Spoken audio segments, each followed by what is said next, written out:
Hello and welcome back to another episode of Darius Wright Game Developer. In this episode, we're going to be looking at what I've changed, and boy, did I change a lot. If you notice in the other videos, I'm using Free Glut, and in this one, I completely changed it to Go. And for those of you who have not seen Go before, let me pull it up real quick. Go is pretty awesome, I will admit. They updated it to like 3.04. You can see it there, but they've got a lot of nice stuff in here.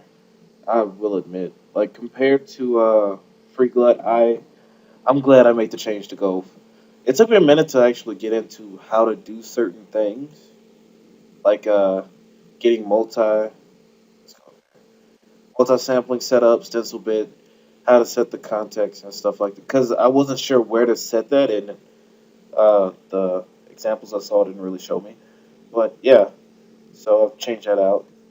Right now, I've got a simple demo of a triangle spinning. Uh, That's also the second part of this.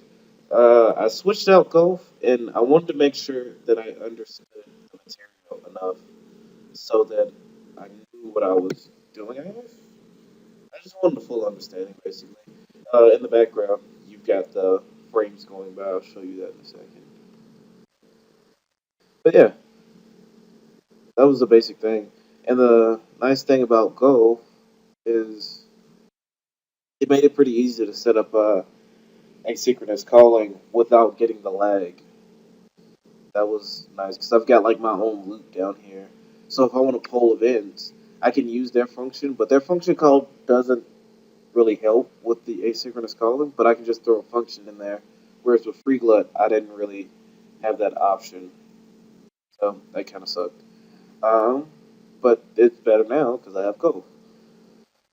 As for the frames per second, I was getting like 20 frames because I'm recording a video. I didn't know it did that to the frames until I actually started recording videos, testing it, but whatever. Anyways, I got it getting the seconds per frame SPF and the frames per second, and I'm at like 20 frames per second, and I can't remember what the SPF was. But the timer is actually something I've thrown in the engine. It's kind of nice to actually have started adding stuff to the engine because I haven't been lately. I've been more focused on learning how to do OpenGL, which has been pretty good. But I felt like I needed to throw something in the engine. Later on, I'm going to actually throw in profiling now that I have a timer so I can profile how long things take. I've read in countless books that profiling is absolutely key. So I feel as though if I'm going to start making games with this engine, I should actually start out with making a profiler early. That way I can profile things and understand why things are taking too long and how I can fix them. Other than that, there's nothing really new. That'll be all for this episode. Thank you for watching. This is Darius Wright signing off.